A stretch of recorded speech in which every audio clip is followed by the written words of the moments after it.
a championship with Aaron Rodgers. I'm not sure if the Steelers know this. Dude been in the league 20 years, only went to one Super Bowl.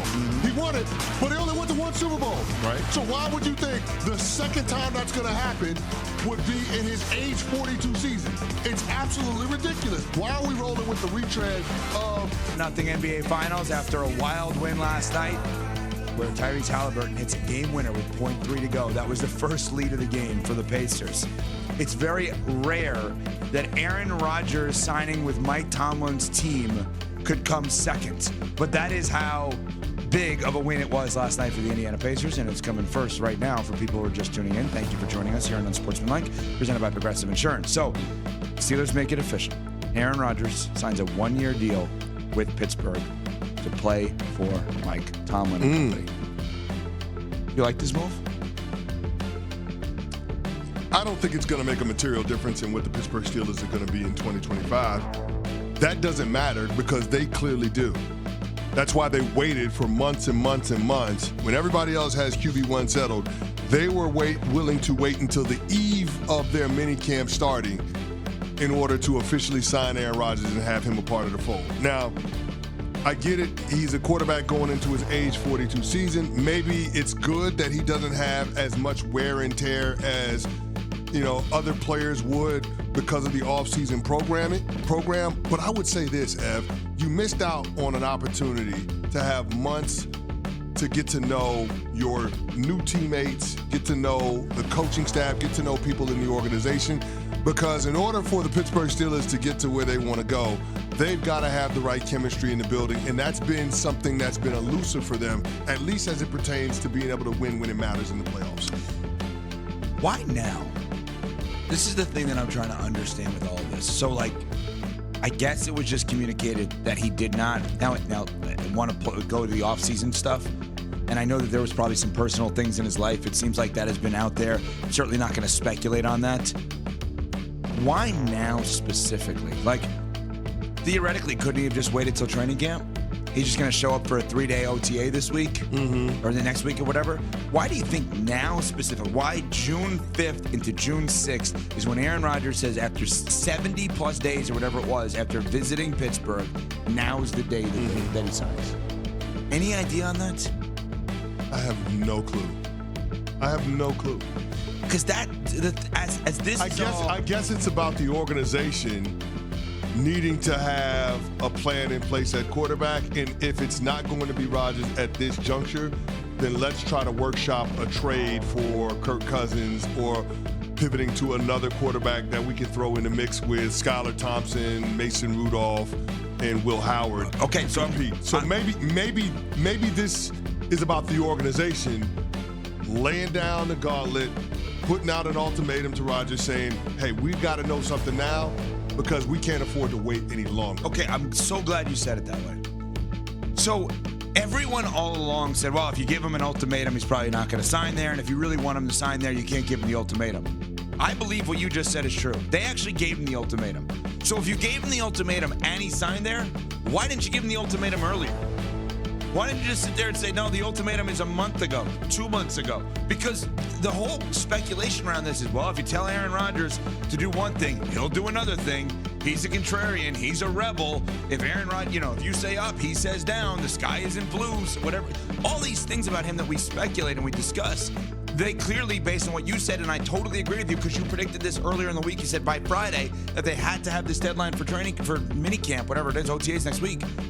Why didn't they give him the deadline earlier? Because maybe they're afraid they were going to spook him away. Maybe they were afraid that if we give him an ultimatum earlier in the offseason, this guy is going to reject us. And you got to be honest with yourself.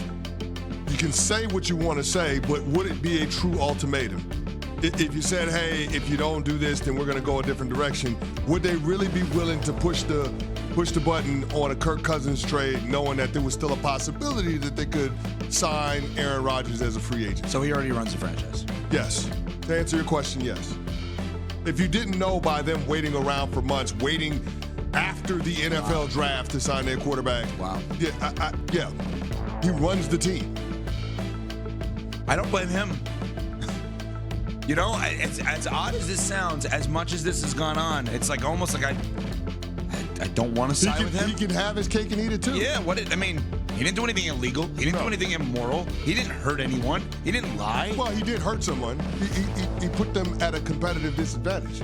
He doesn't care. He won a Super Bowl already. No, he doesn't care. He doesn't care. But I'm pretty sure the other 52 guys in that locker room care. Well, then they should have gone in and said I'm pretty sure the coaching staff cares. Yeah. And in a season where everybody has heightened expectations for Mike Tomlin because of how they've mismanaged the quarterback situation, you've got an all-time great in Aaron Rodgers. It's time for you to produce. You know, the thing that's been holding you back is average to below average quarterback play. They're assuming that you're going to get the Aaron Rodgers from the second half of 2024. That should be enough to not only get this team back into the playoffs, but to actually have a playoff win, have playoff success. Now, I don't think that it's going to work out that way. Right. But that's what they've presented to us because of why they've waited this long to be able to pursue Aaron Rodgers. So in terms of ESPN bet, the odds here, entering Thursday to win the Super Bowl, the Steelers were plus 5,000. They're currently, after signing Rodgers, plus 5,000, meaning the odds makers at ESPN Bet do not believe that there is any difference between Mason Rudolph playing quarterback for the Steelers or Aaron Rodgers playing quarterback for the Steelers. I want to go extreme on this one, okay? Because we're going to get to the Mike Tomlin part of it in just a little bit here. But I want to go in terms of the expectations. For you, Chris Canty, Super Bowl champion, what is more likely if I told you one of these two things was going to happen this year? The Steelers would have a top 5 pick in the draft, or the Steelers would be in the AFC title game? I would probably say top 5 pick in the draft. Because I can't assign health to Aaron Rodgers at this stage in his career. And it's been, 3 seasons since we've seen him be good at football? Now, I know what a lot of people are going to say. This is going to be Aaron Rodgers' version of what we saw with Brett Favre with the Minnesota Vikings. That drives me nuts. That's where everybody is going to go. Can I just say something on that? Go ahead. There is an argument to be made that just in terms of the way he played for a singular season, that may have been Brett Favre's best year of his entire career. The year where he had 33 touchdowns, 7 interceptions, if I'm not mistaken, for the Vikings. Yeah. That means someone is ready out there, whoever you are out there, to say that Aaron Rodgers could have the best year of his career this year. Are you kidding me? Well, also keep in mind, Brett Favre was 39 years old when he signed with the Minnesota Vikings. Aaron Rodgers is going into his age 42 season. Players don't get healthier. Players typically don't get better as they get older. Everybody ain't Tom Brady. That's not how this works. So being able to project that out to Aaron Rodgers seems like fantasy. I don't understand why the Pittsburgh Steelers put themselves in a corner and basically threw themselves at the mercy of Aaron Rodgers. But I don't think that this commitment, this gamble that they're taking is gonna work out for them. I don't believe they're gonna get the return on investment for all the drama that they've been dealing with all offseason in their pursuit to sign him. It's actually unbelievable that people have gone, I know you haven't, but people have gone to the place that you just suggested, right?